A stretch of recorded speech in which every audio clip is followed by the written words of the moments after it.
Berita selanjutnya pemirsa, Kejaksaan Negeri Ogan Komering Ulu menetapkan Kepala Dinas Perdagangan yang juga mantan Kepala Badan Penanggulangan Bencana Daerah Kabupaten Oku, inisial AK sebagai tersangka kasus korupsi penggunaan anggaran belanja barang dan jasa tahun 2022.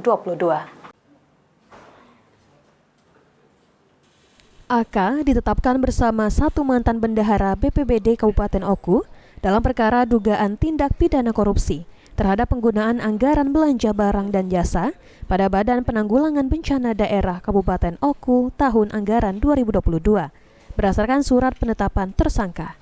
Sebelum ditetapkan tersangka, AK yang mengenakan batik corak motif warna dan satu tersangka lagi mengenakan kemeja warna merah marun dilakukan pemeriksaan di salah satu ruangan di kantor Kejaksaan Negeri Oku.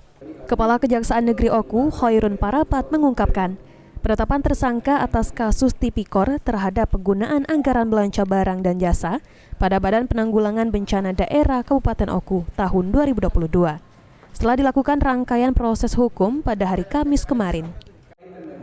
Kegiatan tersebut, namun tidak bisa kami sampaikan secara rinci. Antara lain, digunakan kegiatan perjalanan dinas, kemudian kegiatan pemeliharaan kendaraan bermotor dan seterusnya.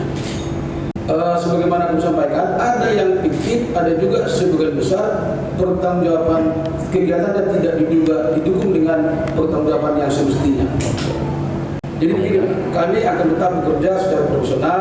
Tentu nanti tim penyidik akan melihat perkembangan penyidikan. Ini masih bergulir.